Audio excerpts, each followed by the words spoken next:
Good morning all of you. आज की फिर लाइव क्लास में आप सबका स्वागत है।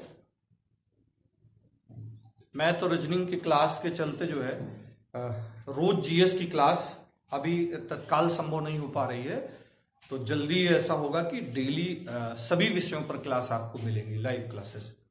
नेटवर्क की समस्या है क्योंकि 2 दिनों से मौसम जो है साथ नहीं दे रहा है। अचानक जो मौसम परिवर्तन होता है, आंधी तूफान आते हैं, तो हम लोगों ने अपने आईटी वाले पार्ट में भी पढ़ा है कि किस तरह से मौसम का असर नेटवर्क पर पड़ता है। तो जो भी लोग लाइव हैं वो लगे रहेंगे क्योंकि मेरी लाइव क्लास भी चलेगी इस पर, चाहे नेटवर्क खराब हो चाहे जो, और आपको रिकॉर्डेड अपलोडेड क्लास शाम तक उपलब्ध रहेंगी। तो फ्रेश रिकॉर्डेड क्लास, आज की रिकॉर्डेड क्लास आपको आपके प्लेटफॉर्म पर मिलेगी, अर्थात हमारे YouTube channel student classes Prayagraj पर मिलेगी। तो नेटवर्क वीक है, हमें भी पता है, फिर भी आप अपना सपोर्ट बनाए रखिएगा जो भी डिवाइस के माध्यम से, जैसे भी जो भी सिस्टम हो। बहुत जानकारी तो मुझे इस बारे में नहीं है, लेकिन जो भी तरीके होंगे उस तरीके से आप बने रहिएगा, क्योंकि आज की क्लास बिना लाइव हुए सही नहीं होगी।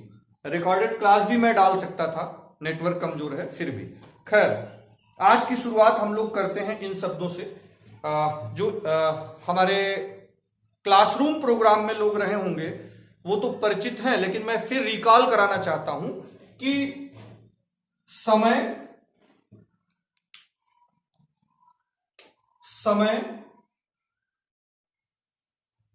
श्रम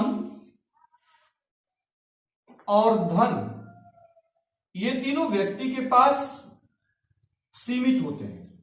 इस दुनिया में ऐसा कोई व्यक्ति नहीं है जिसके पास ये तीन बहुत ज्यादा हो। समय, श्रम और धन, इन 3 चीजों की हमेशा कमी रहती है, हर व्यक्ति के पास कमी है। तो मेरा ये कहना है कि व्यक्ति को समय, श्रम और धन, इन तीनों का बहुत ही सूझबूझ के साथ इस्तेमाल करना चाहिए। खासकर प्रतियोगी परीक्षार्थी जो स्टूडेंट्स हैं उनके लिए तो समय, श्रम, धन तीनों बहुत ही बहुमूल्य होते हैं। तो स्पेशली उनके लिए यह है कि समय, श्रम, धन का वो उपयोग न करें। इसलिए कॉपी कलम खोल लें और हमारे साथ जो जुड़ते हैं वो निश्चित तौर पर समय भी देते हैं, श्रम भी देते हैं और धन भी लगाते हैं। तो ये जुड़ने पर उनका समय, श्रम और धन बर्बाद न हो, इसलिए हम लोग लगातार प्रयास करते हैं कि हम अपनी प्रत्येक क्लास में अधिकतम देने का प्रयास करें, कोई ना कोई ऐसी बहुउपयोगी चीज देने का प्रयास करें। तो क्लास जो डिजाइन की जाती है आपके समय, श्रम और धन को ध्यान में रखकर। तो हमेशा ये मंत्र मैं चाहूंगा कि याद रहे, समय कुछ भी करिए तो समय, श्रम और धन की कीमत को हमेशा ध्यान रखिएगा। दूसरी खास बात है कि इधर जब से लॉकडाउन की स्थिति है, जो मैंने सेल्फ महसूस किया उसमें देखा कि एक वैश्विक नकारात्मकता ही है। इंसान के जीवन में इतना नकारात्मक भाव मुझे लगता है, जहां तक मेरा अनुभव है, इतना संकट, इतनी परेशानी पहले कभी नहीं रही होगी। तो जो वैश्विक लॉकडाउन में जो और समस्या है, आर्थिक समस्या, उसके साथ एक इंसान को अपने शारीरिक और मानसिक द्वंद्वता में जीना पड़ रहा है। पूरी दुनिया में, केवल भारत की बात न करें, एक आंतरिक एक भय है। तो मैं चाहूंगा कि साथ ही साथ उस नकारात्मकता में एक और हम कोचिंग वालों ने एक थोड़ा नकारात्मकता फैलाने का, हम काम तो सकारात्मक कर रहे हैं, लेकिन मुझे जो लगता है कि एक नकारात्मकता भाव फैल रहा है, क्योंकि जो भी कोचिंग संस्थान डिजिटल प्लेटफॉर्म पर हैं, लाइव आ रहे हैं या अपने ऑडियो वीडियो प्रोग्राम के माध्यम से आ रहे हैं, तो वो एक कोचिंग संस्थान मेंटर के तौर पर कम काम कर रहे हैं। आज जो आपको आवश्यकता है वो कम देने का प्रयास कर रहे हैं, वो लगातार सवेरे से शाम तक न्यूज चैनल की तरह कवरेज दे रहे हैं। छोटी सी घटना हुई, न्यूज चैनल के लिए एक संवाददाता का काम कर रहे हैं। तो मुझे जो लगता है कि कोचिंग संस्थान जो होते हैं वो एक मेंटर होते हैं, अर्थात आपके जीवन में निखार आए, निराशा ना आए। तो इसीलिए कंटेंट की एक बहुलता है, जहां देखें वहां भीड़। तो एक बच्चा इस समय, स्टूडेंट दबाव महसूस कर रहा है जिधर खोले इस, क्योंकि डिजिटल दुनिया ही बची है जहां से आपको थोड़ा पढ़ाई लिखाई का सहारा मिल रहा है। तो उस ऑनलाइन दुनिया में मुझे जो दिख रहा है कि जैसे ही हम घुसते हैं एक प्रेशर, इतना ज्यादा सिलेबस, तो बहुत से लोग तो उस बढ़े हुए सिलेबस, इतना सवेरे से शाम तक नॉलेज, जानकारी, इंफॉर्मेशन, निश्चित तौर पर उनकी इंफॉर्मेशन बहुत ही कारगर है, लेकिन हमको कब कौन सा डोज चाहिए, तो मुझे जो लगता है कि करंट में एक ओवरडोज की स्थिति है। तो मैं चाहूंगा कि एक बहुत ही हल्के दिमाग से, क्योंकि आने वाले 2-4-6 महीने में, 2-3 महीनों में एग्जाम्स के हालात नहीं होने हैं, तो जो एग्जाम्स के हालात आएंगे तो फिर अब करंट अफेयर्स में इतना जोर सर फोड़ना, तो मुझे जो लगता है कि बहुत ही हल्के दिमाग से एक सामान्य ऐसा पढ़ाई का स्टेटस हम लोग मेंटेन रखें जिसमें हमारे अंदर नकारात्मकता का भाव ना आए, पढ़ाई लिखाई पर मेहनत, अभी तक जो मैंने मेहनत किया उस पर पानी न फिर जाए, और हम अपने आप को ऊर्जावान बनाए रखें, हमारे अंदर नकारात्मकता का भाव ना आए, हम लोग अवसादग्रस्त न हो। तो इसीलिए हम लोग कंटेंट की बहुलता पर ध्यान नहीं दे रहे हैं। प्रयास है कि डेली 1 घंटे हम आपसे रूबरू हों और थोड़ा आमने सामने आएंगे तो दोनों लोगों में नकारात्मकता नहीं आएगी। तो याद रहे कि बहुत ज्यादा कंटेंट की बहुलता हम लोग नहीं देने वाले हैं, और मैं ये आपको राय भी दूंगा, जहां तक मेरी समझ है, कि बहुत कंटेंट की बहुलता में अभी न बहे।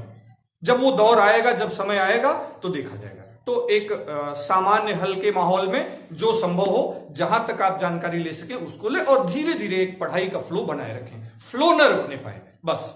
खैर, इन सब बातों के बाद आते हैं अपने हम लोग विषय पर। जैसे कि हम लोग जानते हैं कि आज हम स्पेशली एक विशेष क्लास को अरेंज किए हैं, हल्की फुल्की, क्योंकि इसके पहले जो जीएस पर 2 क्लास हुई, उस क्लास का जो शीर्षक रहा, कंटेंट रहा, उस पर हमने एक लेक्चर दिया 2 क्लासेज में, पंचायती राज व्यवस्था एक यात्रा, स्थानीय प्रशासन से स्थानीय स्वशासन तक।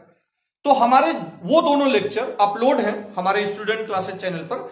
मैंने आपको जहां तक संभव था सूचना भी दी थी कि आप आज की क्लास के लिए किस किस माध्यम से प्रिपेयर होंगे। तो आप बहुत ही जानकार लोग हैं, आपके पास सोर्सेज बहुत हैं। उसके बाद भी हमने अपने 2 व्याख्यान रेफर किए थे कि हमारे ये 2 व्याख्यान, 2 लेक्चर जो हैं उसको सुन करके आएंगे। जो लोग सुन लिए हैं वो बिल्कुल प्रिपेयर होंगे।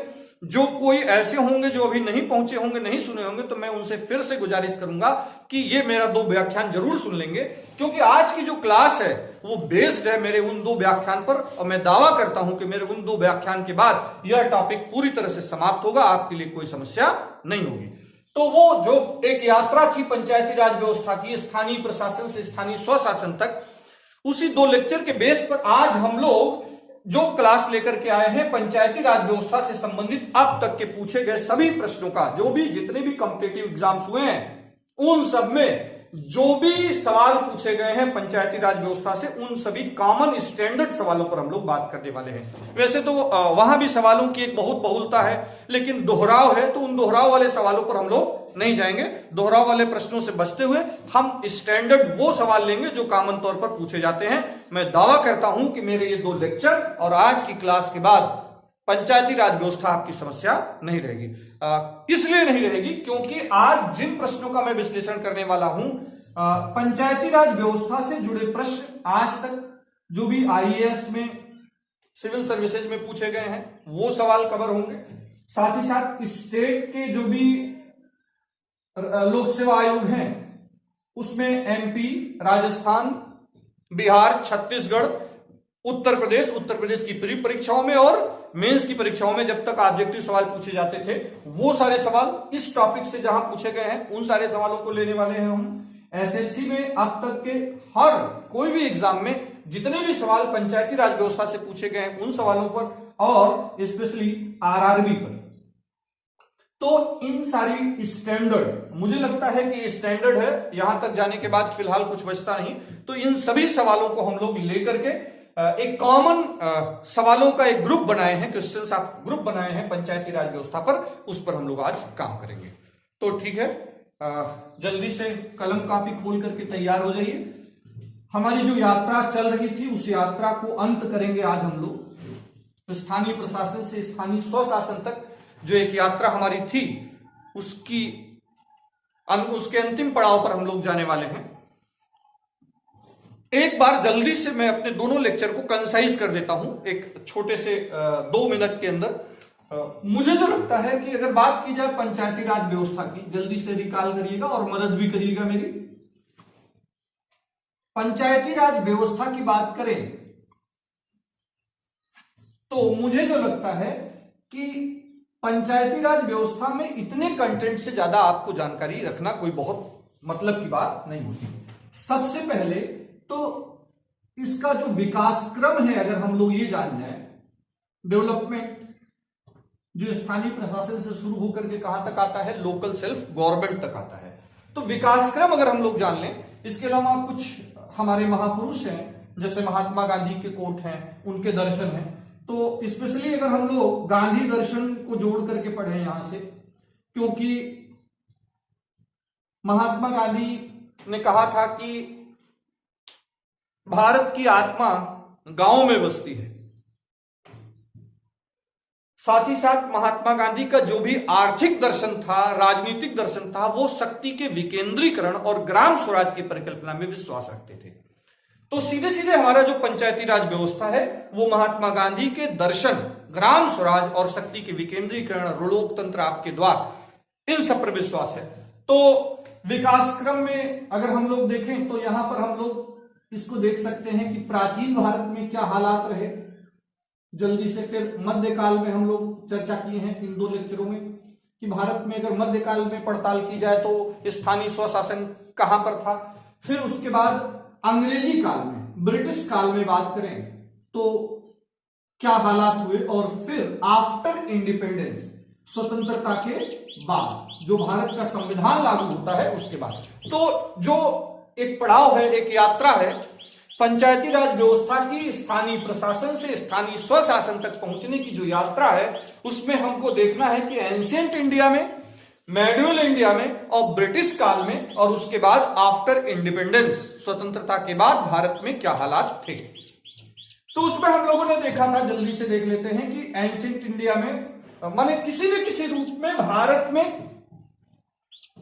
कोई भी राजवंश रहा हो, स्थानीय प्रशासन तो रहा ही है। हाँ, स्थानीय स्वशासन इकाई था कि नहीं ये अलग बात है।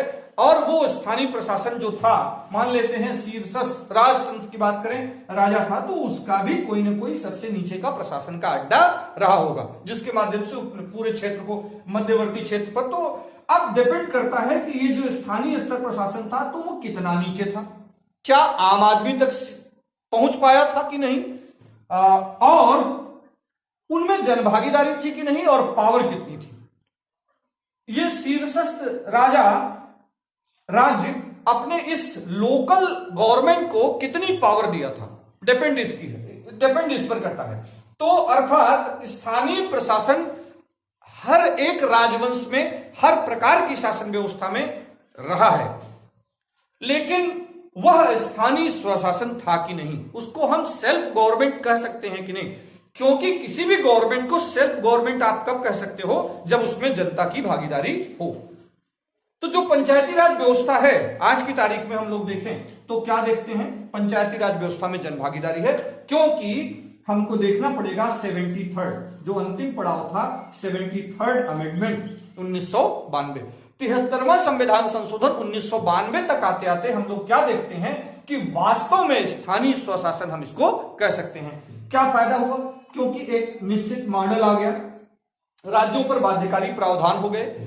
और अगर पावर की बात करें तो पावर राज्य सरकार, संविधान ने मैंडेटरी कर दिया कि इतनी पावर राज्य सरकारें स्थानीय स्वशासन इकाई को डेलीगेट करेंगी। अर्थात अब हमारे जो लोकल प्रशासन था, जिसे हम पंचायती राज व्यवस्था ग्रामीण क्षेत्र में कहते हैं, शहरी क्षेत्र में नगर निकाय कहते हैं, उसके पास पावर डेलीगेट हो रही है। अर्थात पहली बार पावर, और इसको कोई ले नहीं सकता। साथ ही साथ फाइनेंशियल, अगर आर्थिक स्वतंत्रता की बात करें तो वहां भी हम लोग देख सकते हैं कि आर्थिक अधिकार भी प्राप्त हो गए। क्योंकि लास्ट क्लास में हम लोगों ने जो चर्चा की थी अपने लेक्चर में, उसमें देखा था कि भाई यहां पर क्या पहुंच चुका था।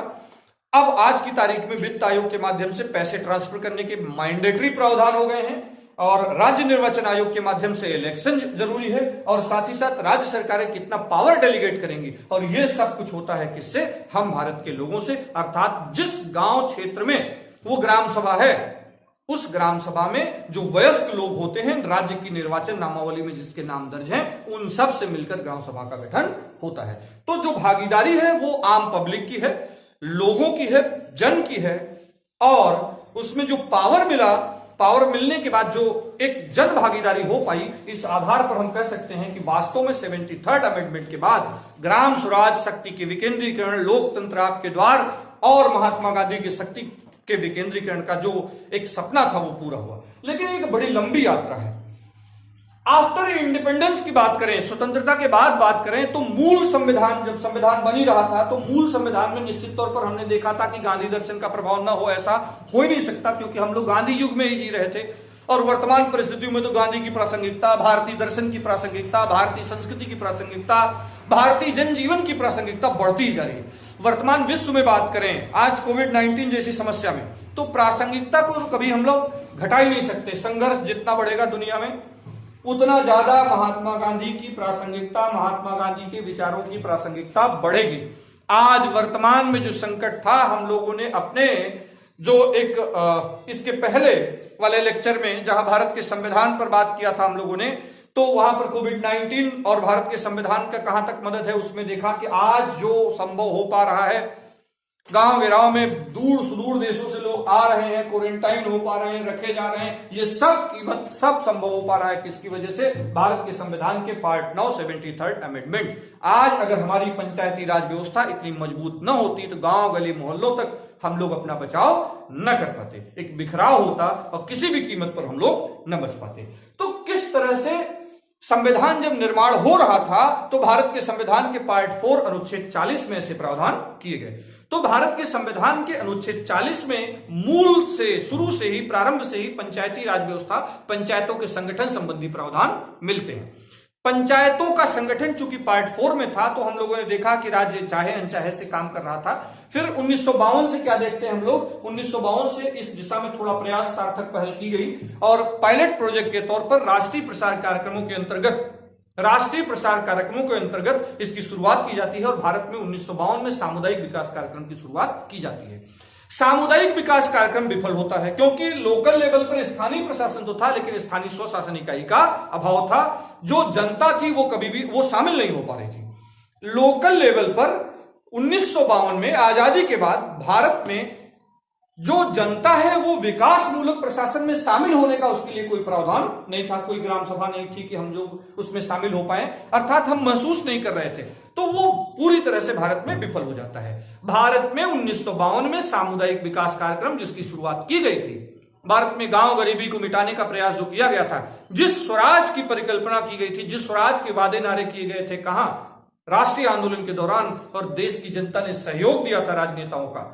अब उसे सपना साकार करने का समय था और गांवों के विकास के बिना यह संभव नहीं था। तो 1952 में जिसकी पहल की जाती है वो विफल होता है। तो फिर हम लोगों ने देखा 1957 में एक कमेटी आती है, उस कमेटी का नाम था बलवंत राय मेहता समिति। तो इस दिशा में सबसे जो महत्वपूर्ण समिति है वो बलवंत राय मेहता समिति है। फिर उसके बाद देखा हम लोगों ने कि आगे चल करके फिर 1977 में क्या होता है, एक और नई कमेटी आती है, अशोक मेहता समिति। तो उसके बाद हम लोगों ने अशोक मेहता समिति पर बात किया। तो समितियों का जो रिकॉर्ड है जहां से सवाल आते हैं, फिर और आगे बढ़े तो हम लोगों ने देखा कि डॉक्टर पी.वी.के. राव समिति 1985 में डॉक्टर पी.वी.के. राव समिति का गठन होता है। उससे भी काम नहीं चला और आगे बात दुनिया बढ़ती है। तो उसके बाद हम लोगों ने देखा डॉक्टर एल.एम. सिंघवी समिति 1986 में गठित किया जाता है और उसके और आगे चलते हैं तो पी.के. थुंगल समिति 1988 में गठित की जाती है। और फिर उस आधार पर 1989 में 64th अमेंडमेंट के द्वारा 64वें संविधान संशोधन विधेयक के माध्यम से भारत में राजीव गांधी सरकार ने सबसे पहली पहल की और पहला प्रयास किया। लेकिन वहां पर हम लोग देखते हैं कि वो विधेयक पूरी तरह से पारित नहीं हो पाता है और विफल होता है, अर्थात अभी भी सपना ही रहा। जो भी समितियों की रिपोर्ट्स आई थी, मजबूत करना था संगठन, उन सब पर काम नहीं हो पाया। उसके बाद हम लोगों ने देखा कि फिर फाइनली प्रधानमंत्री थे पी.वी. नरसिम्हा राव, उनके शासनकाल में 1992 में 73वां संविधान संशोधन आता है और 74वां संविधान संशोधन आता है।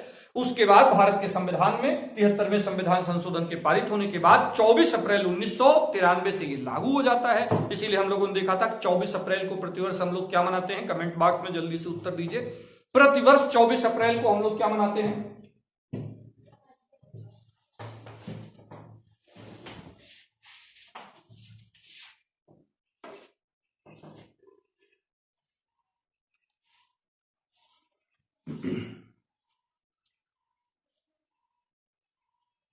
पंचायती राज व्यवस्था, पंचायती राज दिवस। बिल्कुल सही बात है, हम लोग पंचायती राज दिवस मनाते हैं।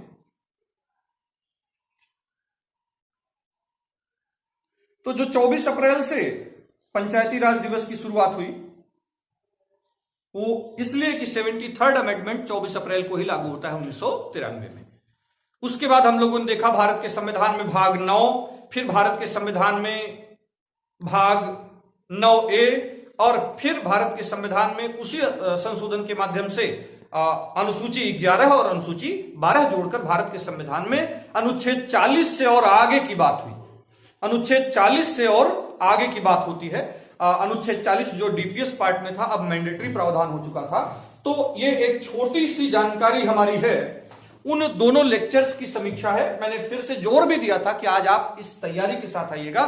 तो फिर आज हम शुरू करते हैं अब तक के पूछे गए सवालों पर। तो निश्चित तौर पर आप माइंड ब्रेकअप हो चुके होंगे। सिग्नल वीक है, वीडियो क्लियर आपके पास नहीं जा रहा होगा, वॉइस क्लियर होगी, वॉइस के माध्यम से मदद करिएगा, और पूरा वीडियो शाम तक अपलोड मिलेगा बिल्कुल क्लियर। आज की क्लास का पूरा वीडियो आपको क्लियर स्टूडेंट क्लासेस प्रयागराज के यूट्यूब चैनल पर, और आप सबके सहयोग से बहुत तेजी से हमारा YouTube channel student classes Prayagraj अपनी ऊंचाई की ओर जा रहा है। मेरा पूरा प्रयास है कि हम इस प्लेटफॉर्म का, जो वर्तमान में ये प्लेटफॉर्म हम लोगों ने तैयार किया है ऐसी कठिन परिस्थितियों में, और वो बिना आप लोगों की मदद के संभव नहीं था, ये प्लेटफॉर्म सुदूर क्षेत्रों तक, बहुत दूर तक पहुंचे। अभी भी हम लोगों ने महसूस किया है, क्योंकि क्लासरूम प्रोग्राम में आप सब आते हो तो हम लोग महसूस करते हैं कि अभी भी भारत बहुत, अगर भारत की बात करें तो हम जिस क्षेत्र में हैं, पूरे भारत की तो बात नहीं कर सकते, लेकिन हम लोग जिस फील्ड में काम करते हैं वहां अभी भी बहुत चीजों का अभाव है, बहुत सी जानकारियां, बहुत सी जागरूकता की कमी है। इतने डिजिटल दुनिया में अगर घुसो तो इतना बड़ा साम्राज्य है, हर आदमी बहुत से नॉलेज लेकर के आया है, फिर भी एक वर्ग है जहां तक अभी रीच बाकी है, पहुंच बाकी है। तो मेरा यह संदेश है कि हमारे इस चैनल को ऐसे उन एरियाज में पहुंचाने का प्रयास करिएगा जहां अभी भी इन सब की आवश्यकता है। और इस चैनल के माध्यम से हम बहुत ही बिना प्रेशर के, पढ़ाई कैसे होती है, खेल खेल में पढ़ाई हम लोग करेंगे, और एक से कमजोर कम जानकार लोगों को उठा करके हम प्रतियोगी परीक्षाओं के मेन स्ट्रीम में ले आकर के खड़ा करने का पूरा ताकत लगा देंगे। तो आज हम लोग अपने सवालों की शुरुआत करते हैं। आज का जो पहला प्रश्न है, सवाल है कि भाई निम्नलिखित में से कौन सा एक सामुदायिक विकास का पहला स्थापित कार्यक्रम है। सवाल है कि निम्नलिखित में से कौन सा एक सामुदायिक विकास का पहला स्थापित कार्यक्रम है। सामुदायिक विकास का पहला स्थापित कार्यक्रम है।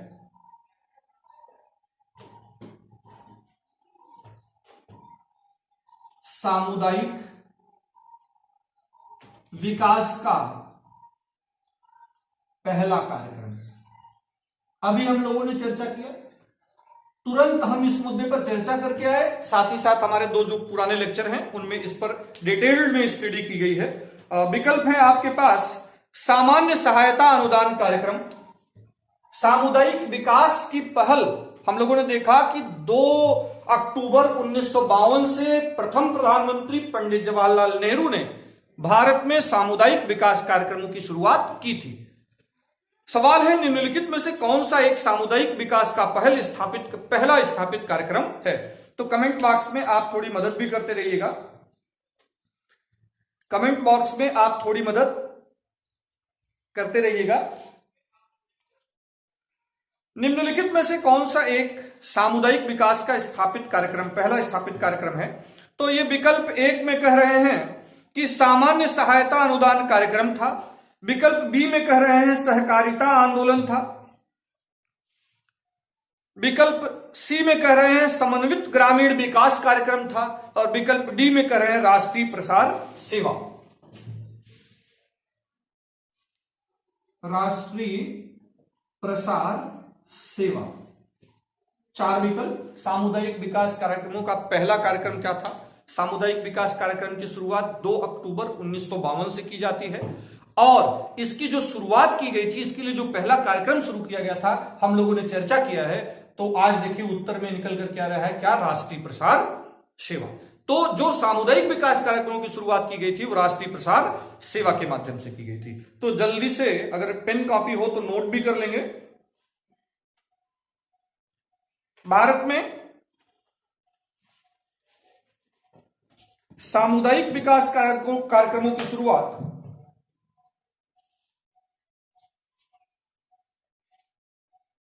भारत में सामुदायिक विकास कार्यक्रमों की शुरुआत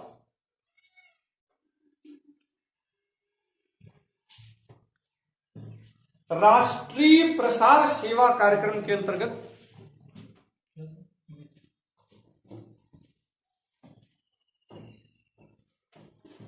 राष्ट्रीय प्रसार सेवा कार्यक्रम के अंतर्गत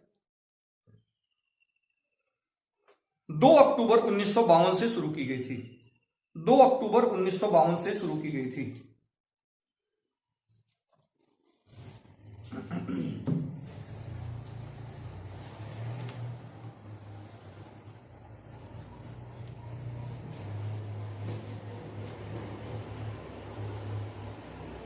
ये सवाल कर रहे हैं कि निम्नलिखित में से कौन पंचायतों की संरचना के बाबत उपबंध करने के लिए अधिकृत है। सवाल है कि पंचायतों के लिए प्रावधान करने के लिए इनमें से कौन प्राधिकृत है।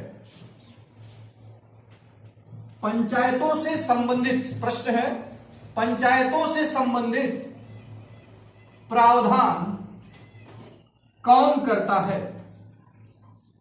हम लोग इसके पहले अपने लेक्चर के माध्यम से जान करके आए हैं कि भारत में अगर आधुनिक अर्थों में इन कार्यक्रमों की शुरुआत देखी जाए तो 1882 में लॉर्ड रिपन से शुरुआत होती है। उसके बाद हम लोग देखें कि 1907 में शाही आयोग का गठन किया जाता है। 1909 में उसकी रिपोर्ट आती है। भारत शासन अधिनियम 1919 में हस्तांतरित विषय के रूप में जो लोकल सेल्फ गवर्नमेंट के बारे में प्रावधान किए जाते हैं। फिर उसके बाद हम लोगों ने देखा 1935 के अधिनियम में स्पष्ट तौर पर यह राज्य सूची के अंतर्गत डाल दिया गया। और फिर उसके बाद हम लोगों ने देखा कि जब भारत का संविधान बनकर तैयार हुआ तो उसके अनुसूची 7 में जो 3 लिस्ट है, संघ सूची, राज्य सूची और समवर्ती सूची, इन तीनों लिस्टों में पंचायती राज व्यवस्था या स्थानीय स्वशासन ये विषय है किसका, राज्यों का। तो आपके पास विकल्प है निम्नलिखित में से कौन पंचायतों की संरचना के बाबत उपबंध कर सकता है। राज्य का राज्यपाल, राज्य का विधानमंडल, भारत की संसद, भारत का राष्ट्रपति। तो जो पंचायतों की संरचना के बारे में प्रावधान माने कानून बनाने के पावर है वो किसके पास है, राज्य के राज्यपाल के पास है, भारत के राष्ट्रपति के पास है, कि भारत की संसद के पास है, कि राज्य के विधानमंडल के पास है। किसके पास होगा, राज्य के विधानमंडल के पास। क्योंकि पंचायती राज व्यवस्था या स्थानीय स्वशासन इकाई किसका विषय है, राज्य सूची का विषय है। और राज्य में राज्य सूची का विषय होने के कारण उस पर कानून बनाने का जो हक है वो राज्य विधानमंडल के पास है।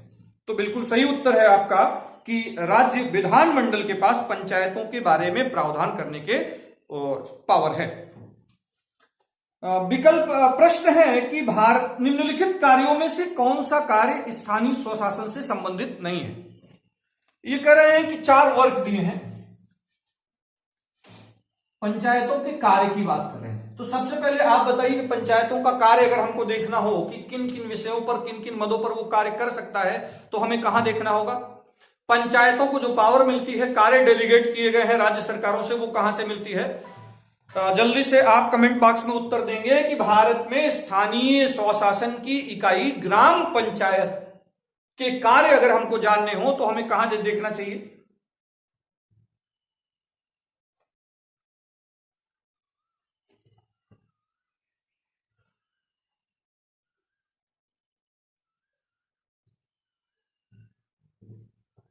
अनुसूची 11 में हम लोग पार्ट 9 पढ़ते हैं। 73वें संविधान संशोधन के माध्यम से पंचायती राज व्यवस्था के लिए संवैधानिक प्रावधान भाग 9 में किया गया और इसको हमेशा किसके साथ रेड विथ किया जाता है, भाग 9 को हमेशा शेड्यूल 11 के साथ। क्योंकि हम लोग देखे थे कि भाग 9 और अनुसूची 11, भाग 9A और अनुसूची 12, ये 2 अनुसूचियां जोड़ी गई थी 73वें संविधान संशोधन द्वारा। पार्ट 9 और शेड्यूल 11 और 74वें संविधान संशोधन द्वारा जो नगर निकायों के बारे में है, शहरी क्षेत्रों में स्थानीय स्वशासन की इकाई, ग्रामीण क्षेत्रों में ग्राम पंचायत, शहरी क्षेत्रों में नगर निकाय। तो नगर निकाय के बारे में जो संवैधानिक प्रावधान है वो 74th अमेंडमेंट 1992 में आया, वो भी, और वो पार्ट 9A में है, और उसके साथ जो शेड्यूल लगा हुआ है वो शेड्यूल 12 है। शेड्यूल 11 में पंचायतों के कार्य गिनाए गए हैं और शेड्यूल 12 में नगर निकायों के कार्यों के बारे में बताया गया है। तो अगर हमको देखना हो कि कार्य, पंचायतों के कार्य, किन किन मदों पर वो कार्य कर सकता है, तो हमको शेड्यूल 11 जो 73वें संविधान संशोधन के द्वारा जोड़ा गया। तो पंचायतों के कार्य, सवाल है कि निम्नलिखित में से कौन सा कार्य स्थानीय स्वशासन से संबंधित है? स्थानीय स्वशासन से संबंधित है। विकल्प ए जन स्वास्थ्य, जन स्वास्थ्य। आप थोड़ा कॉमन सेंस से भी काम करिएगा, सब चीजें हमने बताया कि रट के ही नहीं होती हैं, जीएस तो रटने का विषय है ही नहीं है। कॉमन सेंस, जितना तेजी से कॉमन सेंस बढ़ेगा, जितना दिमाग खुला रखेंगे, जितनी अच्छी अच्छी हवाएं आने देंगे, उतना दिमाग मजबूत होगा, तर्क शक्ति बढ़ेगी और उतना बेहतर और जल्दी एक्यूरेट परिणाम आप उत्तर तक पहुंच सकेंगे। जन स्वास्थ्य, कॉमन सेंस की बात है कि अगर हम अपने जहां शहरी क्षेत्रों में कोई रहने वाले लोग हैं वो भी देख लें, और ग्रामीण क्षेत्रों में क्या जन स्वास्थ्य पर ग्राम पंचायतें और नगर निकाय काम करती हैं कि नहीं? बिल्कुल करती हैं। तो जन स्वास्थ्य किसका काम होगा? बताना है कि इनमें से क्या नहीं है। जन स्वास्थ्य, जन उपयोगी सेवाएं, इनका काम ही क्या है? जन उपयोगी सेवाएं आएंगे कि नहीं आएंगे? अरे जन उपयोगी सेवाएं ये तो काम ही है, सबसे रूट लेवल पर है, हमारी सहभागिता से ही काम चलता है। तो जन उपयोगी सेवाएं जो भी हैं, नाली, स्वच्छता, साफ सफाई, ये सब कहां से? पंचायतों का काम है। स्वच्छता का प्रबंध, स्वच्छता का प्रबंध क्या ये पंचायती राज व्यवस्था के अंतर्गत आएगा कि नहीं आएगा? और लोक व्यवस्था, लोक व्यवस्था, लॉ एंड ऑर्डर, पंचायतों का इनमें से कौन सा कार्य नहीं है? जन स्वास्थ्य, जन उपयोगी सेवाएं, स्वच्छता का प्रबंध और लोक व्यवस्था। जल्दी से कमेंट बॉक्स में उत्तर देंगे।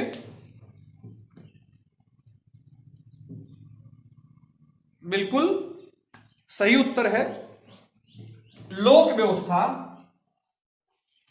पंचायतों का कार्य स्थानीय स्वशासन के विषय में शामिल नहीं है। तो जल्दी से आप ये भी उत्तर देंगे कि लोक व्यवस्था बनाए रखना किसकी ड्यूटी है? लोक व्यवस्था बनाए रखना किसका काम है? अगर पंचायतों का काम नहीं है तो किसका है? केंद्र सरकार का है कि राज्य सरकार का है? पब्लिक लॉ एंड ऑर्डर बनाए रखना किसकी जिम्मेदारी है?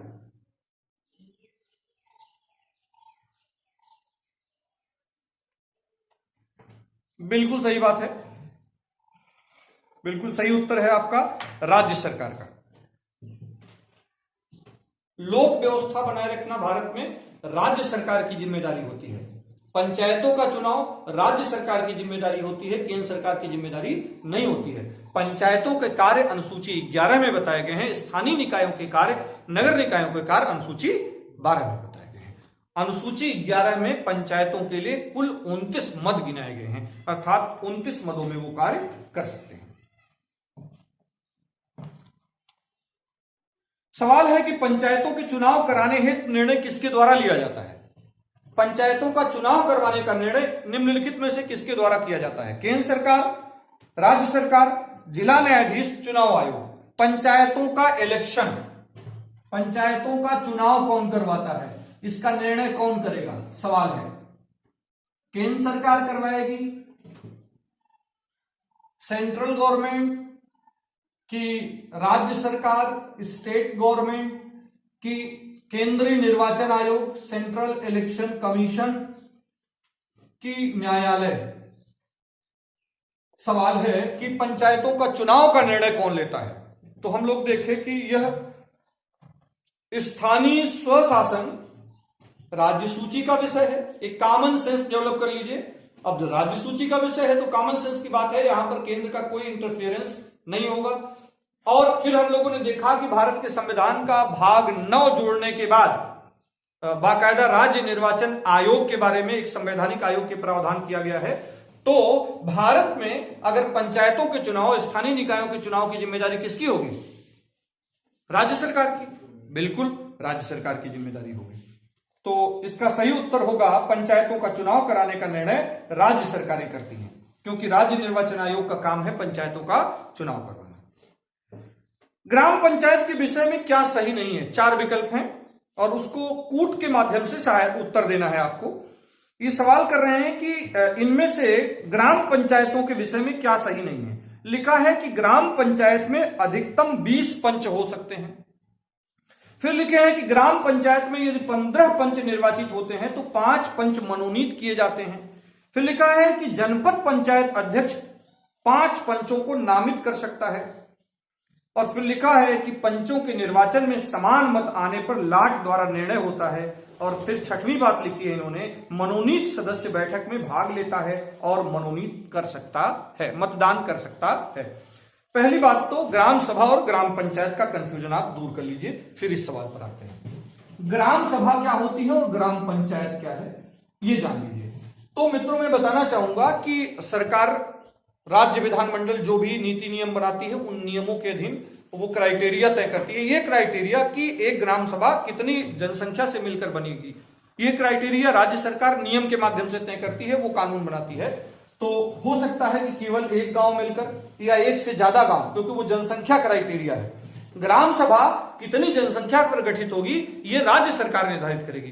तो अगर कोई छोटा गांव है तो वो किसी गांव के साथ मिलकर के, माने एक में एक से ज्यादा गांव या 3 गांव या एक अकेला गांव या एक गांव में एक ग्राम सभा और उसका कुछ हिस्सा दूसरी, अगर बहुत बड़ा गांव है, बहुत ज्यादा जनसंख्या है तो ऐसा भी हो सकता है। तो जो वो उस राज्य, उस गांव की जो ग्राम सभा किसको कहते हैं? ग्राम सभा किससे मिलकर बनती है? उस गांव के सभी वयस्क सदस्यों से मिलकर बनती है। और फिर ये ग्राम सभा के मेंबर, माने उस गांव के सभी वयस्क मेंबर्स जिनका राज्य निर्वाचन आयोग की निर्वाचन नामावली में नाम दर्ज है, उनके माध्यम से चुना जाता है। ग्राम पंचायत का चुनाव किया जाता है। तो ग्राम सभा चुनती है किसको? ग्राम पंचायत को। तो एक तरह से हम कह सकते हैं जिसका प्रधान कौन होता है? ग्राम प्रधान होता है। ग्राम पंचायत का प्रधान कौन है? ग्राम प्रधान होता है। और नगर निकाय वाले क्षेत्र में इसको क्या कहते हैं? महापौर कहते हैं। तो ये जो ग्राम पंचायत है, एक तरह से हम कह सकते हैं कि ग्राम सभा की जो कार्यकारी बॉडी है, एग्जीक्यूटिव बॉडी है, जो कार्यकारी निकाय है, वही क्या है? ग्राम पंचायत है। ग्राम पंचायत का चयन ग्राम सभा द्वारा होता है। तो नोट कर लेंगे आप, ग्राम पंचायत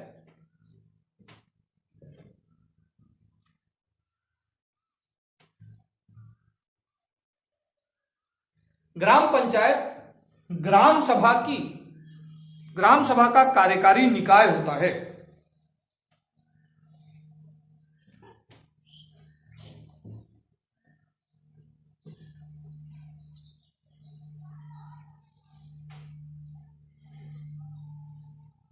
में स्थानीय स्वशासन इकाई के रूप में प्रावधान किया गया।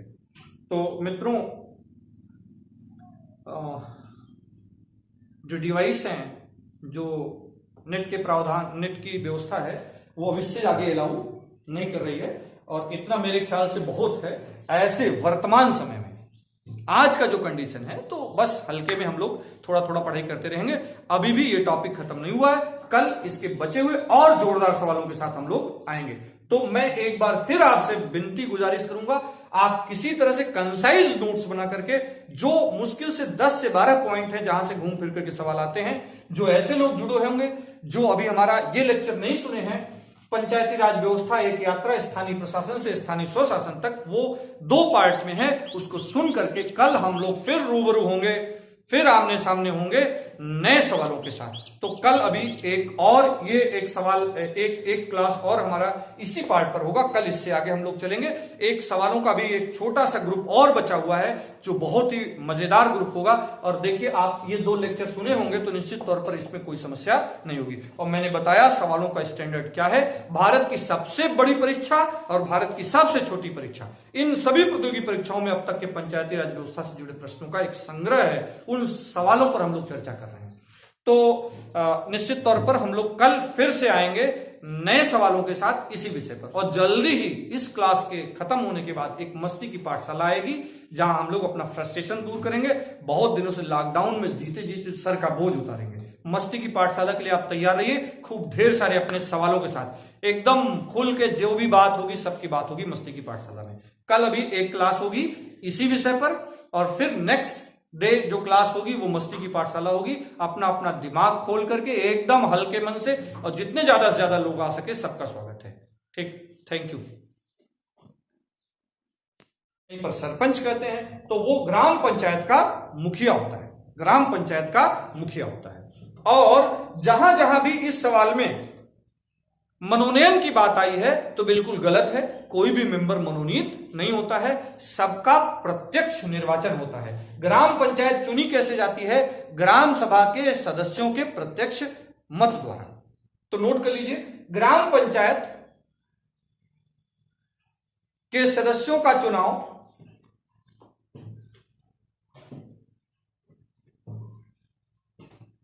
ग्राम पंचायत के सदस्यों का चुनाव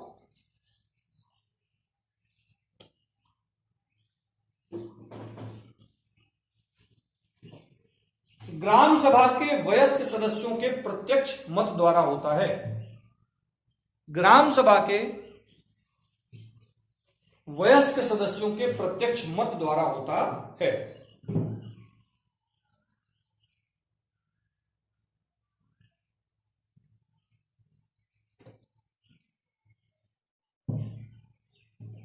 तो याद रहे, ग्राम पंचायतें कैसे चुनी जाती हैं? डायरेक्ट इलेक्शन होता है और ग्राम सभा के जो वयस्क लोग होते हैं, जो क्राइटेरिया में आते हैं, राज्य निर्वाचन आयोग जो होता है उसके जो क्राइटेरिया होती है उसकी अपनी लिस्ट होती है, उसमें उनका नाम होना चाहिए। हाँ, ऐसा नहीं कि कोई गांव का आदमी वयस्क हुआ, हो सकता है डिस्क्वालीफाई हो या निर्वाचन नामावली में किन्हीं कारणों से अगर नाम नहीं दर्ज है आपका तो नहीं एलिजिबल होता है। बाकी इनका चयन प्रत्यक्ष मत द्वारा होता है। तो सबसे रूट लेवल पर एक डायरेक्ट इलेक्शन का कॉन्सेप्ट है। इसीलिए हम लोग क्या कहते हैं कि ग्राम सभा, ग्राम पंचायत, पंचायती राज व्यवस्था, लोकतंत्र आपके द्वारा, इसका जो एक पर्याय नाम होता है शक्ति का विकेंद्रीकरण, डिसेंट्रलाइजेशन ऑफ पावर। केंद्र सरकार से आप चलते आओ, सबसे रूट लेवल पर डिसेंट्रलाइजेशन ऑफ पावर, शक्ति के विकेंद्रीकरण का इससे प्रत्यक्ष उदाहरण दुनिया में आपको कहीं मिल ही नहीं सकता। साथ ही साथ अगर हम लोग देखें तो भारत में सबसे नीचे जहां हम लोग, हो सकता है जहां लोग पढ़े हो ना पढ़े हो, बहुत जानकारी हो ना हो, फिर भी पता नहीं क्या कारण है, अगर देखा जाए तो भारत में इतने वैरायटी के इलेक्शन होते हैं और इलेक्शन में हम बहुत ही मजबूत हैं। हमारा मतदाता जो है विश्व में सबसे मजबूत मतदाता है निर्णय लेने के मामले में। उसके पीछे सबसे बड़ा कार्यक्रम जिसका होता है, सबसे बड़ा हाथ क्या है, वो जो एक पॉलिटिकल अवेयरनेस है, जो एक राजनीतिक जागरूकता है, जो वोट देने की पावर, अपने वोट का मूल्य समझने की पावर है, वो जो एक प्रारंभिक तौर पर शिक्षा मिलती है वो ये, क्योंकि लोकतंत्र आपके द्वारा, अब इससे नीचे डेमोक्रेसी को नहीं लाया जा सकता। तो एक बहुत ही लोकतंत्र का प्रत्यक्ष उदाहरण आपको मिलेगा। साथ ही साथ भारत के संविधान के प्रियम्बल की बात करें तो वहां पर भारत में राजनीतिक, सामाजिक और आर्थिक न्याय की परिकल्पना की गई है। तो मैं बता दूं कि अगर भारत में पंचायती राज व्यवस्था के प्रावधान न होते, सशक्त प्रावधान न होते, संवैधानिक मैंडेटरी प्रावधान न होते, तो भारत के संविधान की प्रियम्बल में राजनीतिक, सामाजिक और आर्थिक न्याय की परिकल्पना जो की गई है वो कभी भी संभव नहीं हो सकती थी। तो काफी कुछ हद तक काम किया है और पंचायतों ने, और काफी कुछ हद तक अभी काम किया जाना बाकी है। तो एक बहुत ही सशक्त माध्यम से ये काम चल रहा है। सवाल है कि भारतीय संविधान के 73वें संशोधन के संदर्भ में निम्नलिखित में से कौन सा कथन सही है? 73rd अमेंडमेंट पर ये 2 कथन दिए हुए हैं। 73वां संविधान संशोधन मील का पत्थर है, भारत के संविधान में पंचायती राज व्यवस्था के प्रावधान को लेकर के 73rd अमेंडमेंट को लेकर के दो कथन दिए हैं, कथन 1, कथन 2। 73वां संविधान संशोधन के संदर्भ में इनमें से क्या सही है पूछ रहे हैं। कथन 1 है कि इनमें पंचायतों को स्वशासन की संस्था स्वीकार किया गया। लिखा है कि इसमें पंचायतों को स्वशासन की संस्था स्वीकार किया गया। कथन 1, जो पंचायत है उसे स्वशासन की संस्था स्वीकार किया गया। कमेंट बॉक्स में आप उत्तर सोच समझ करके देंगे। 73rd अमेंडमेंट हम लोगों ने पढ़ा है। 73rd अमेंडमेंट पारित हो जाने और लागू हो जाने के बाद भारत में पंचायती राज व्यवस्था तो पहले से भी थी, क्या परिवर्तन आया हम लोगों ने देखा है कि स्थानीय, इसीलिए हमने शीर्षक रखा है स्थानीय प्रशासन से स्थानीय स्वशासन इकाई। ये जो यात्रा है, ये यात्रा कब पूरी होती है? जब 73rd अमेंडमेंट आता है तब जाकर के ये लोकल गवर्नमेंट नहीं, अब लोकल सेल्फ गवर्नमेंट, जहां पावर रूट लेवल पर डेलीगेट हो रहा है, जहां पावर मिल रही है, आर्थिक सामाजिक सुरक्षा मिल रही है, ये सारे प्रावधान। तो इस पंचायत स्वशासन संस्था स्वीकार किया गया, बिल्कुल सही बात है। 73rd अमेंडमेंट के बाद भारत में अगर देखा जाए तो पंचायत स्वशासन संस्था स्वीकार की गई, ये बिल्कुल सही कथन है। अब बात करते हैं दूसरे कथन की। कह रहे हैं कि 73वें संविधान संशोधन के बाद इसमें शहरी स्थानीय सरकार को स्वशासन की संस्था स्वीकार किया गया। फिर विकल्प है 1 और 2 दोनों सही है, केवल 2 सही है, केवल 1 सही है, 1 और 2 दोनों सही है। तो एक 73rd अमेंडमेंट में कह रहे हैं कथन 1 में कि पंचायत स्वशासन संस्था स्वीकार किया गया, और दूसरे कथन में कह रहे हैं शहरी निकाय जो है वो स्वशासन संस्था स्वीकार किया गया। तो आप जल्दी से कमेंट बॉक्स में उत्तर देंगे कि केवल एक कथन सही है, कि कथन 2 सही है, कि दोनों सही है, कि दोनों नहीं सही। हम लोग पढ़ के आए हैं 73rd अमेंडमेंट जो 73वां संविधान संशोधन था, उसका संबंध पंचायती राज व्यवस्था से है, न कि नगर निकायों से है। तो ये कथन तो शहरी निकाय वाला कथन तो बिल्कुल गलत हो जाएगा। 73rd अमेंडमेंट में पार्ट 9 जोड़ा गया, भारत के संविधान में भाग 9 जोड़ा गया और शेड्यूल 11 जोड़ा गया। शेड्यूल 11 में 29 कार्य गिनाए गए और यहां पर पूरा संरचना संगठन बताया गया, पावर कैसे आएगा कैसे जाएगा, कार्यकाल, योग्यता, पंचायत के मेंबर्स कौन होंगे, उनको डिस्क्वालीफाई कैसे करेंगे, ये सारी बातें आती हैं। 73rd अमेंडमेंट का संबंध सीधे पंचायतों से है और 74th अमेंडमेंट का संबंध शहरी निकायों से है। तो 74th में अगर बात करते तो कथन 2 सही हो सकता था। कथन 1 तो किसके साथ जा रहा है? 73rd अमेंडमेंट के साथ। तो इसका उत्तर जो होगा केवल कथन 1 सही है। 73rd अमेंडमेंट के माध्यम से भारत के संविधान में भाग 9 अनुच्छेद 243 से 243 कुल 16 नए अनुच्छेद जोड़े गए और शेड्यूल 11 जोड़ा गया जिसमें पंचायतों के कार्य गिनाए गए हैं। वर्तमान में पंचायतों के कार्य के मद 29 हैं। तो बिल्कुल सही उत्तर है आपका कि भारत में 73वें संविधान संशोधन में पंचायतों को स्वशासन संस्था स्वीकार किया गया था। फिर से ये सवाल कर रहे हैं कि पंचायती राज विषय है, 4 विकल्प पंचायती राज विषय है। आप 4 विकल्प हैं आपके पास। विकल्प ए समवर्ती सूची पर, केंद्र सूची पर, राज्य सूची पर, शेषाधिकार सूची पर, माने अवशिष्ट विषय पर, जिसकी चर्चा अनुच्छेद 248 में अवशिष्ट विषयों के बारे में कहां बताया गया है। 3 लिस्ट की बात कहां की गई है? 3 लिस्ट की बात अनुसूची 7 में की गई है और अनुच्छेद 248 में अवशिष्ट विषयों की बात की गई है। तो सवाल है कि पंचायती राज विषय समवर्ती सूची का है, राज्य सूची का है, कि केंद्र सूची का है, कि अवशिष्ट विषय का है? जल्दी से कमेंट बॉक्स में उत्तर देंगे। पंचायती राज विषय किस लिस्ट का है? कई बार चर्चा हो चुकी। 1935 के अधिनियम में ही इसे पूरी तरह से राज्य सूची का विषय बना दिया गया था। भारत के आजादी के बाद संविधान में भी इसे कहां रखा गया? राज्य सूची के विषय में। तो निश्चित तौर पर यह कहां का विषय है? पंचायती राज व्यवस्था। बिल्कुल सही उत्तर आ रहा है कि राज्य की लिस्ट का विषय है। लिखा है कि पंचायत के चुनाव होते हैं। विकल्प ए, विकल्प बी, विकल्प सी, विकल्प डी। जो पंचायत है कह रहा है इसका इलेक्शन कब होता है, चुनाव कब होता है? प्रत्येक 4 वर्षों में, प्रत्येक 5 वर्षों में, प्रत्येक 6 वर्षों में, कि प्रत्येक सरकार की इच्छा पर निर्भर है? 4 विकल्प। चुनाव कब होता है? 4 वर्षों में, 5 वर्षों में, 6 वर्षों में, कि राज्य की इच्छा पर है? 73rd अमेंडमेंट के बाद राज्य की इच्छा नहीं चलती, बल्कि संविधान के प्रावधान चलते हैं, संविधान के निर्देश चलते हैं। और राज्यों को इसके बहुत से प्रावधान ऐसे हैं जो मैंडेटरी है। मैंडेटरी प्रोविजंस में से एक ये भी है कि नियमित अंतराल पर इलेक्शन कराने जरूरी है। तो पंचायतों का कार्यकाल कितने वर्षों का होता है? 5 वर्षों का होता है। तो बिल्कुल सही बात है कि पंचायतों का जो अवधि होती है उनके पहले अधिवेशन से कितने समय तक होती है? 5 वर्षों तक। किन्हीं कारणों से राज्य विधानमंडल द्वारा अगर इसे भंग किया गया तो भंग करने के 6 महीने के अंदर क्या कराने होते हैं? इलेक्शन कराना अनिवार्य है। निम्नलिखित में से कौन सा, प्रश्न है कि निम्नलिखित में से कौन सा एक पंचायतों से संबंधित नहीं है? निम्नलिखित में से कौन सा एक पंचायतों से संबंधित नहीं है? विकल्प ए, राज्य निर्वाचन आयोग पंचायतों का चुनाव संपादित करेगा। राज्य निर्वाचन आयोग पंचायतों का चुनाव संपादित करेगा, बिल्कुल सही है।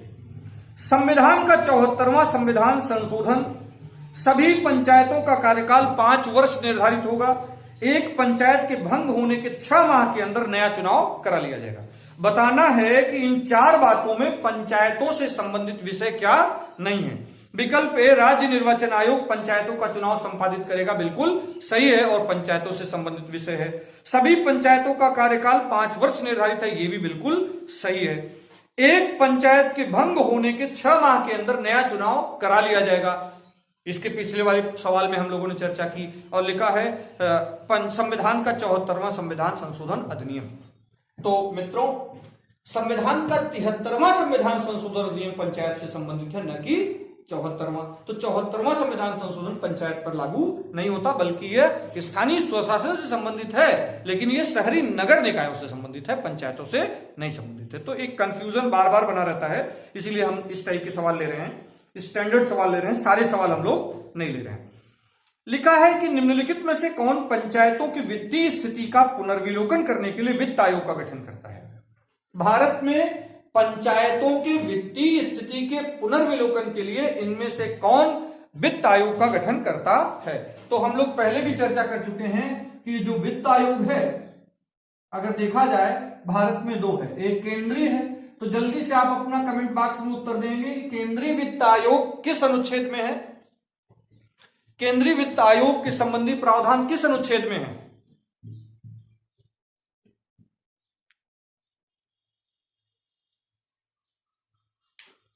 केंद्रीय वित्त आयोग संबंधी प्रावधान किस अनुच्छेद में है?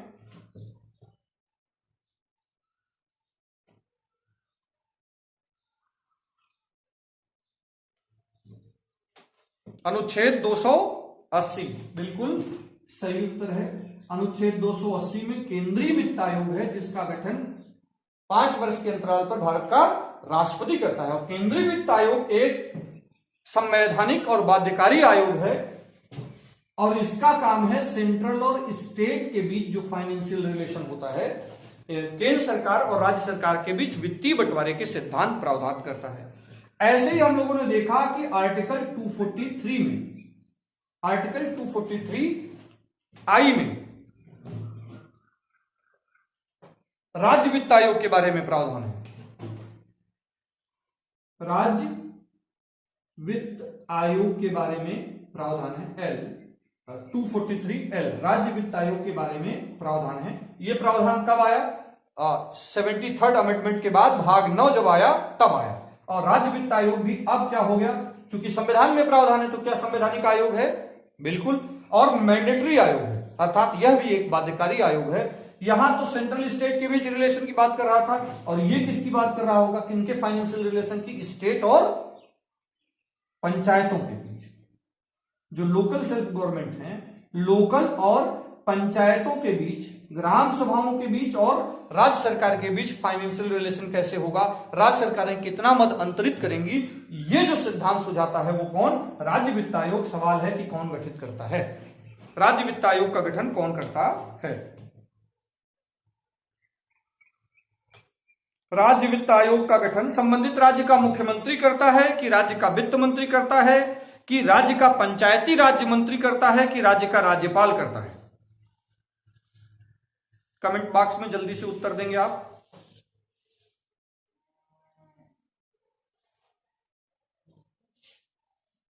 राज्य का राज्यपाल, इस संदर्भ में राज्य का राज्यपाल। तो याद रहे मित्रों, 73वें संविधान संशोधन के बाद 2 संवैधानिक आयोग अस्तित्व में आ रहे हैं। यह कंफ्यूज कराता है सवाल। एक तो राज्य वित्त आयोग, इसका गठन राज्यपाल करेगा। इसकी जिम्मेदारी क्या है? सेंट्रल और पंचायतों के बीच फाइनेंशियल रिलेशन।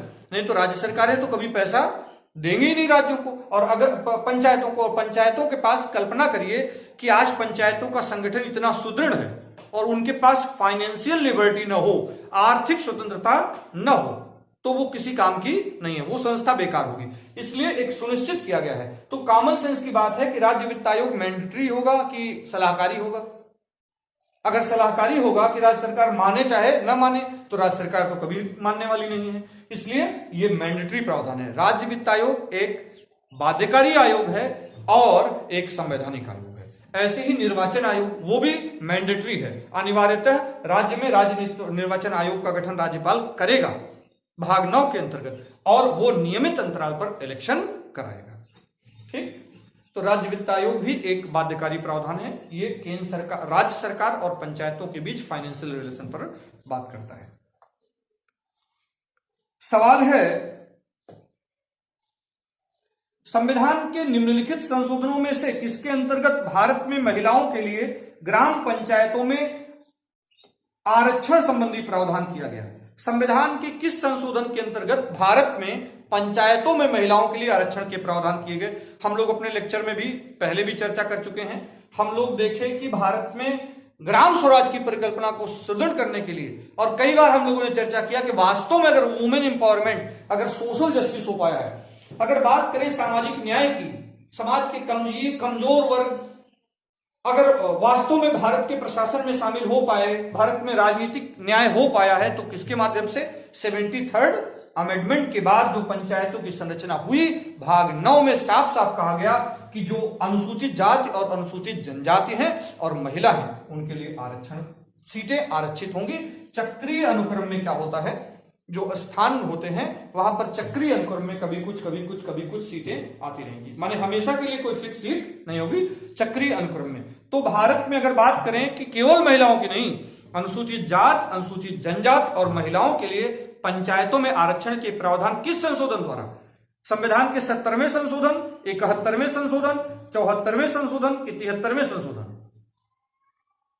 73वें संविधान संशोधन, 73rd अमेंडमेंट, 73वें संविधान संशोधन द्वारा महिलाओं के लिए आरक्षण। कुछ राज्य जैसे मध्य प्रदेश ने तो अपने पंचायतों में महिलाओं को 50% तक आरक्षण के प्रावधान किए हैं। मध्य प्रदेश राज्य ने, कुछ राज्य ऐसे हैं जो इससे भी आगे जाकर के 50% तक महिलाओं को आरक्षण दिए हैं। तो अगर देखा जाए तो भारत में वास्तव में जो वुमेन एम्पावरमेंट हुआ और सामाजिक सशक्तिकरण हुआ, दूर सुदूर क्षेत्रों में भी महिलाएं आज प्रधान हैं, और कुछ तो बहुत बेहतर काम कर रही हैं, और अनुसूचित जात, अनुसूचित जनजाति के लोग जो वास्तव में आगे आ सके, लेकिन अभी भी कुछ कमियां हैं, उस पर काम करना जरूरी है। जैसे एक प्रधानपति का कॉन्सेप्ट आया है, अब अगर महिलाएं प्रधान हैं तो प्रधानपति कहां से आए? अर्थात अभी भी वास्तव में देखा जाए तो पावर उनके हाथों में नहीं है फिलहाल। तब भी अभी काम करना बाकी है, लेकिन पंचायतों का योगदान भारत में अब तक के विकास में बहुत ही अधिक रहा है।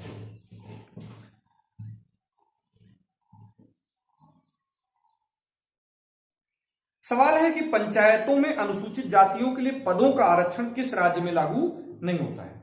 सवाल है कि पंचायत चुनाव में अनुसूचित जातियों के लिए निम्नलिखित में से पदों का आरक्षण किस राज्य में नहीं है? उत्तर प्रदेश, कॉमन सेंस की बात है, उत्तर प्रदेश में होगा कि नहीं? हम लोग जानते हैं कि पूरे भारत में सबसे ज्यादा अनुसूचित जाति जनसंख्या कहां निवास करती है? उत्तर प्रदेश राज्य में। सबसे ज्यादा अनुसूचित जनजाति की जनसंख्या मध्य प्रदेश राज्य में। तो बहुत से सवाल मैंने बताया कि कॉमन सेंस से हल किए जाते हैं। सवाल हल करने का तरीका कई, एक तरीका क्या, एग्जैक्ट आंसर आता है, एक तरीका क्या, एग्जैक्ट आंसर नहीं आता, लेकिन यह पता होता है कि यह बिल्कुल सही नहीं है। तो बहुत एंगल से सवाल हल किए जाते हैं, तर्क से हल किए जाते हैं, रट करके, ये रटने की उम्र नहीं है। पंचायत चुनावों में अनुसूचित जातियों के लिए पदों का आरक्षण किस राज्य में लागू नहीं होता है? उत्तर प्रदेश, असम, हरियाणा, अरुणाचल प्रदेश। तो जल्दी से आप कमेंट बॉक्स में उत्तर देंगे, काफी महत्वपूर्ण सवाल है।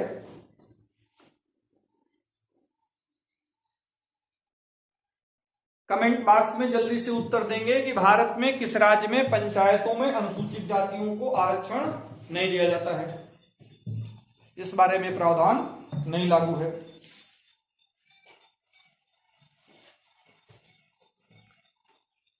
अब कम से कम अनुसूचित जाति की जनसंख्या होनी चाहिए ना। नोट कर लीजिए, भारत में अरुणाचल प्रदेश में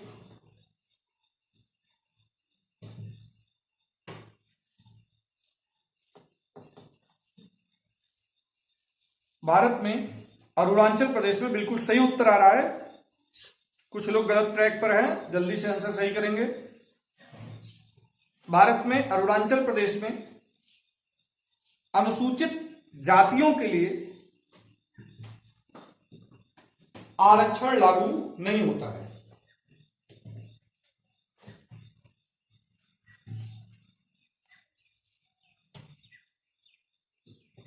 आरक्षण लागू नहीं होता है।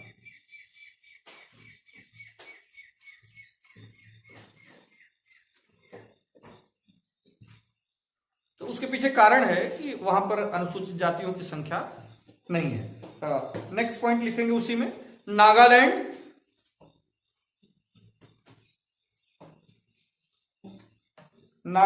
मेघालय,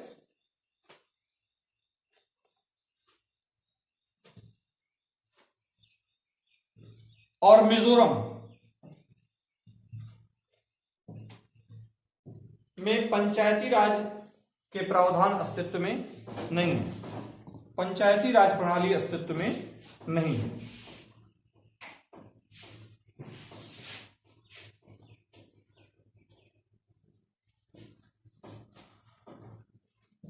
अस्तित्व में नहीं है। एक पॉइंट और नोट करेंगे, संघ राज्य क्षेत्रों की बात करें अगर, तो केवल एक दिल्ली है संघ शासित प्रदेश जहां पर यह अस्तित्व में है, बाकी किसी में अस्तित्व में नहीं है। तो नोट करिए, संघ राज्य क्षेत्रों में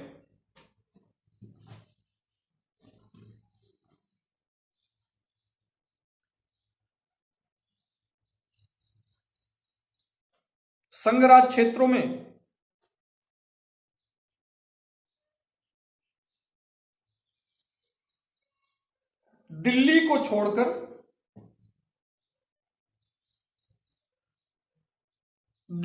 छोड़कर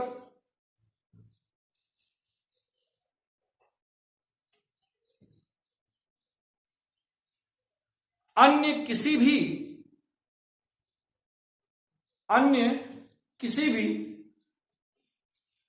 संघ शासित प्रदेश में यह अस्तित्व में नहीं है। यह अस्तित्व में नहीं है।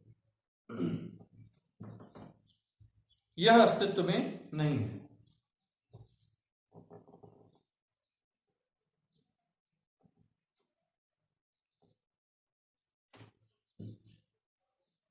यह हमारा जो प्लेटफॉर्म है, हमने आपसे मदद मांगी है कि इसे सुदूर उन क्षेत्रों तक पहुंचने का प्रयास करिएगा जहां वास्तव में इसकी आवश्यकता है।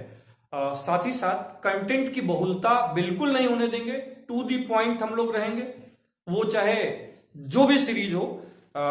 अभी तक हम लोग लॉकडाउन की इस कठिन परिस्थिति इसलिए कि एक मानसिक और शारीरिक द्वंद्व है, इसलिए एक बहुत कठिन परिस्थिति है। निश्चित तौर पर आर्थिक संकट भी है सबके साथ, तो ऐसे में आप अवसादग्रस्त न हो, मेरा पूरा प्रयास है हम लोग भी अवसादग्रस्त न हो, क्योंकि हम लोग भी लगातार आपके साथ आते रहते हैं। तो एक रिफ्रेश, तो बहुत दिनों से हम लोग रिफ्रेश नहीं होते, तो लाइव क्लास सिग्नल वीक है तब भी हम लोग लगे हैं, इसलिए कि रिफ्रेश रहें और कंटेंट की बहुलता ना होने पाए, सिलेबस के बोझ तले हम लोग न दबे, बहुत ही हल्के मन से हम लोग अपनी पढ़ाई करते रहें, बिना दबाव के पढ़ाई, खेल खेल में। जल्दी हम लोग एक मस्ती की पाठशाला की क्लास लगाने वाले हैं।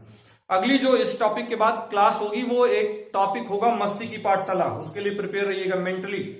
मैं बताना चाहूंगा कि अभी तक कुछ लोग थोड़ा कंफ्यूज हो रहे हैं मेरे चैनल को लेकर। तो जो मेरा student classes Prayagraj YouTube channel है, उसके प्लेलिस्ट में अगर आप जाएंगे तो अब तक की महीने भर की क्लास हमारी वहां पर बहुत ही साइंटिफिक तरीके से हम लोगों ने अरेंज कर रखी है। तो जो भी चीजें होंगी, इस बीच हम लोगों ने मैथ की बात करें तो 2 बेसिक मैथ पर क्लास हम लोगों ने दिया है, वो आपको प्लेलिस्ट में मिलेगा। और वहां पर सी टेट और यूपी टेट के लिए ये दोनों क्लास, जो बेसिक क्लास है यूपी टेट और सी टेट को ध्यान में रख करके बनाया गया है। इसके अलावा हम लोगों ने अगर आप देखेंगे तो हम लोगों ने अपनी प्लेलिस्ट में एडवांस मैथ को 6 लेक्चर में पढ़ाया है। एडवांस मैथ पूरे बेसिक से लेकर 6, और बाद में 2 क्लास केवल ऐसे हैं जिस पर प्रॉब्लम डिस्कस किए गए हैं। उसके बाद आपसे प्रॉब्लम मांगी गई है, अगर कोई समस्या हो तो उसे जब भी पढ़ना हो एडवांस मैथ, जिसको पढ़ना हो आप उसको बता सकते हैं, रेफर कर सकते हैं और पढ़वा सकते हैं। साथ ही साथ अगर आप देखेंगे तो रीजनिंग में हम लोगों ने एक अल्फाबेट इन सब पर न जाकर के थोड़ा सा ऐसे विषय को लिया जो काफी ठीक ठाक हो। तो कैलेंडर को बहुत ही कंप्लीट तरीके से पूरा किया है हम लोगों ने, बहुत ही बेहतर तरीके से कंप्लीट 6 लेक्चर में हम लोगों ने कैलेंडर को पढ़ाया है। तो उसका पूरा वीडियो क्वालिटी से बिल्कुल समझौता हो सकता है, ये मान सकते हैं क्वालिटी उतनी बेहतर नहीं होगी, लेकिन नेक्स्ट टाइम क्वालिटी आपको बेहतर मिलेगी। 3 हमारे पास ऑडियो प्रोग्राम चल रहे हैं जो बहुत ही 2-4 मिनट में ऐसे खेल खेल में आपको सिखा जाते हैं, और हर ऑडियो के बाद में सवाल है, वहां सपोर्ट आपका कम मिल रहा है। हमने बताया कि 5 मिनट का गागर में सागर नाम से एक सीरीज, एक हमारी हाई यील्ड सीरीज है, जिसमें अभी उसमें हम लोग फ्रीडम फाइटर पर बात कर रहे हैं। लगातार फ्रीडम फाइटर पर 2 से 5 मिनट में हम लोग इंफॉर्मेशन देते हैं। पहले पुराने ऑडियो लेक्चर के सवाल डिस्कस करते हैं, और फिर हर ऑडियो लेक्चर में पीछे हम लोगों ने एक सवाल दे रखा है। तो प्रयास करिएगा कि वो सवाल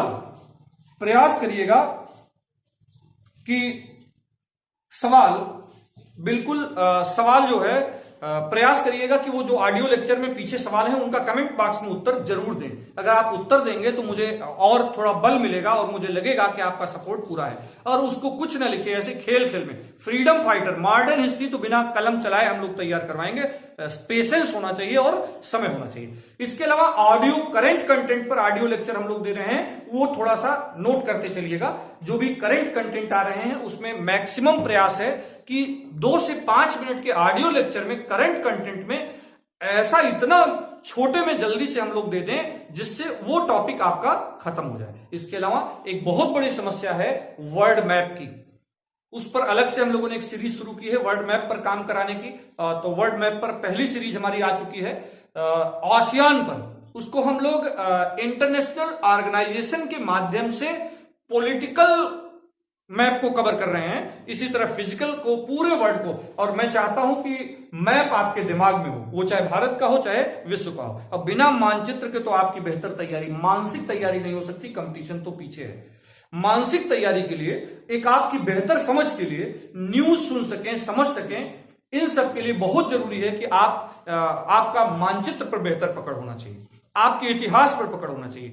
तो जो लोग क्लासरूम प्रोग्राम में होंगे वो बिल्कुल जानते हैं कि हम लोग धीरे धीरे, जिस दिन से पहले दिन बच्चा आता है, पहले ही दिन से हम लोग इस तरह से धीरे धीरे प्रिपेयर करके आगे की ओर ले जाते हैं। और जैसे जैसे उसका दिमाग बड़ा और मजबूत होता जाता है, वैसे वैसे ज्यादा खुराक देना शुरू करते हैं। तो आप याद रखें, हमारी 3 ऑडियो सीरीज चल रही है, वो जो 2 से 5 मिनट में सोते जागते, रात में उठे, नींद खुली तब कभी भी पढ़ सकते हो। साथ ही साथ मैथ, रीजनिंग, जीएस पर एक लेवल की सीरीज चल रही है। यहां पर आपको टाइम देना होगा क्योंकि बिना टाइम दिए काम नहीं चलेगा। खैर, आते हैं हम अपने सवाल पर। थोड़ी सी इंफॉर्मेशन इसलिए कि एक भटकाव है, और कंटेंट की बहुलता में बिल्कुल मत फंसिए, बिना बोझ के हंसी हंसी पढ़िए। मस्ती की पाठशाला जल्दी ही आएगी। सवाल है आपके लिए, सवाल है कि ग्राम सभा का अभिप्राय क्या है। ग्राम सभा का अभिप्राय क्या है? अभी हम लोग पढ़ के आए, ग्राम सभा और ग्राम पंचायत में दोनों में अंतर भी एक बड़ा कंफ्यूजन बना रहता है लोगों को, ग्राम सभा और ग्राम पंचायत। तो अभी हम लोगों ने देखा ग्राम सभा क्या होती है। ग्राम सभा ग्राम के वयस्क नागरिकों से मिलकर बनती है, अर्थात देखा जाए तो पूरे गांव के लोग ग्राम सभा का निर्माण करते हैं, और उसकी जो एग्जीक्यूटिव बॉडी होती है, उनके प्रत्यक्ष इलेक्शन, मतदान से जो चुने जाते हैं, उसको कहते हैं ग्राम पंचायत, जिसका प्रधान ग्राम। तो सवाल है कि ग्राम सभा का अभिप्राय है एक पंचायत क्षेत्र के लोग कि जिला अधिकारी से अधिसूचित विशिष्ट लोग कि ग्राम स्तर के पंचायत क्षेत्र के निर्वाचित नामावली में पंजीकृत लोग कि पंचायतों के सदस्य, ग्राम सभा बताना है। तो हम लोगों ने बताया कि ग्राम सभा माने वयस्क नागरिक जो राजनीतिक राज्य की निर्वाचन नामावली में जिसका नाम दर्ज हो, इन सब से मिलकर, क्योंकि ग्राम सभा की बैठकों में वही लोग भाग लेते हैं। तो बिल्कुल सही उत्तर है कि ग्राम स्तर के पंचायत क्षेत्र के निर्वाचक नामावली में जो दर्ज लोग होते हैं वो दर्ज कौन होंगे? भारत में मतदान की आयु क्या है? कमेंट बॉक्स में जल्दी से आंसर देंगे। भारत में मतदान की आयु क्या है?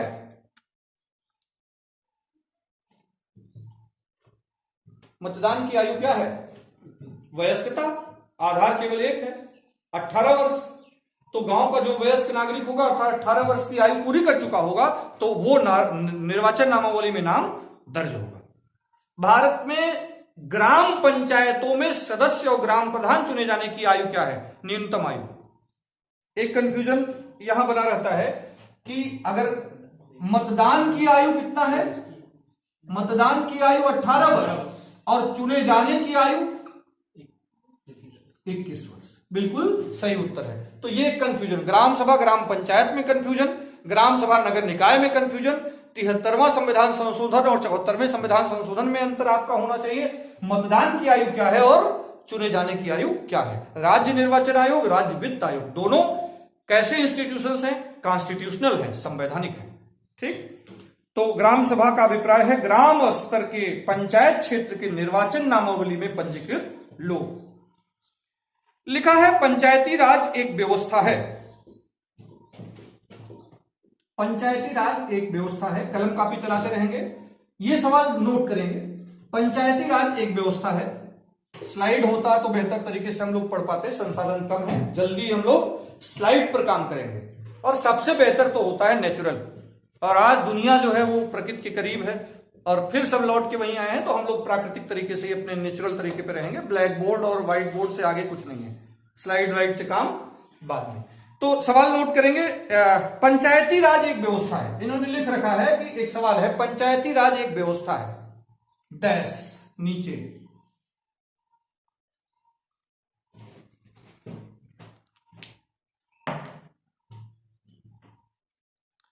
पंचायती राज एक व्यवस्था है डैश नीचे। एक, स्थानीय स्तर पर स्वशासन की इकाई। यहां लिखेंगे स्थानीय स्वशासन की इकाई। एक में लिखेंगे स्थानीय स्वशासन की इकाई। फिर दो में लिखेंगे जैव संबंधों के साथ त्रिस्तरीय अभिशासन। जैव संबंधों के साथ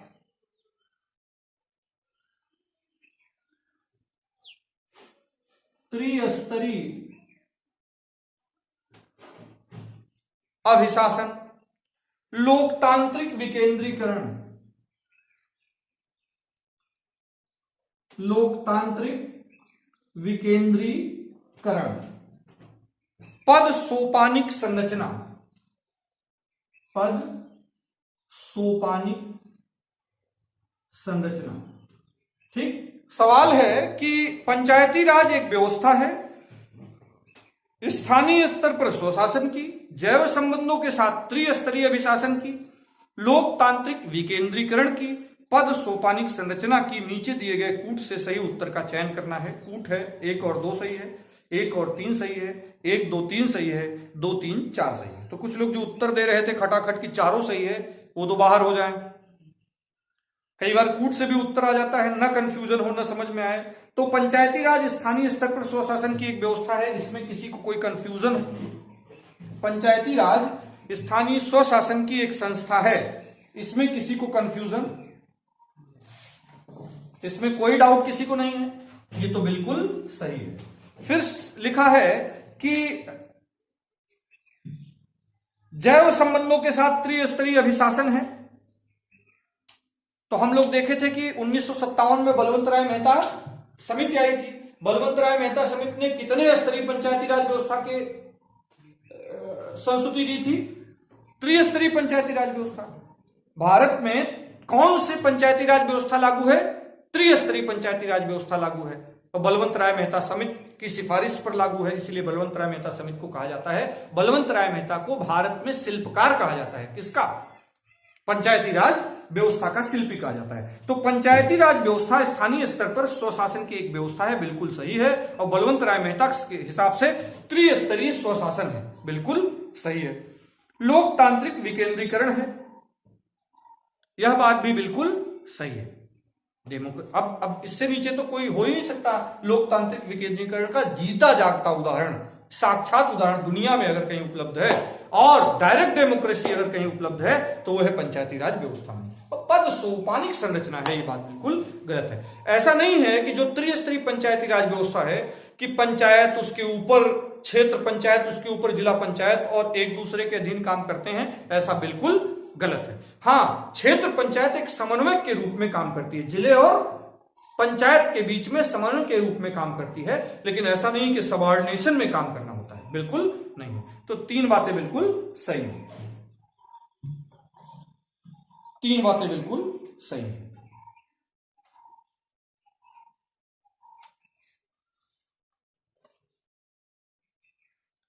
फिर से सवाल है, अब कुछ लोगों को लग रहा होगा कि article based concept, fact based सवाल क्यों नहीं बोल रहे हैं सर? फैक्ट बेस्ड सवाल आपको सब पता है, बलवंत राय मेहता समिति कब आई थी, क्या सिफारिश किया था, किस अनुच्छेद में क्या है।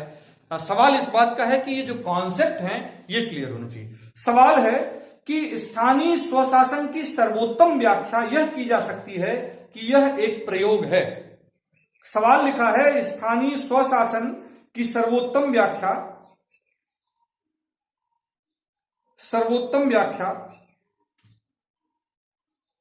यह की जा सकती है कि यह एक प्रयोग है। तो आपको क्या लगता है कि पंचायती राज व्यवस्था संघवाद का प्रयोग है, कि प्रशासनिक प्रत्यायोजन का प्रयोग है, प्रत्यक्ष लोकतंत्र का प्रयोग है, कि लोकतांत्रिक विकेंद्रीकरण का प्रयोग है? किसका है?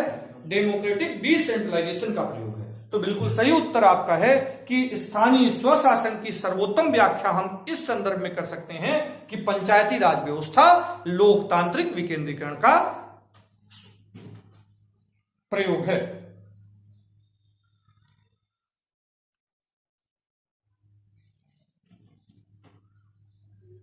लिखा है भारतीय संविधान के निम्नलिखित अनुच्छेदों में से कौन सा राज्य की सरकारों को ग्राम पंचायतों को संगठित करने का निर्देश देती है?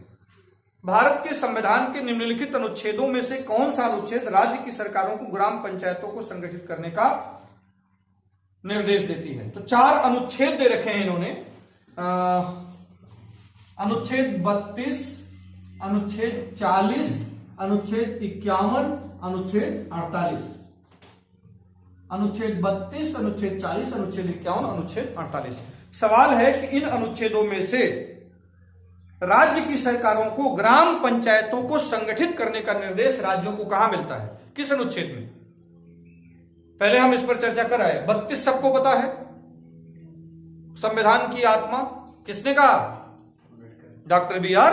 अंबेडकर महोदय जी ने। 51 में हम अपनी परिचर्चा में चर्चा भी कर चुके हैं और आप जानते भी हो कि 51 में क्या है? इंटरनेशनल पीस और डीपीएस पार्ट का अंतिम अनुच्छेद है और वहां पर इंटरनेशनल पीस एंड सिक्योरिटी की बात की गई है।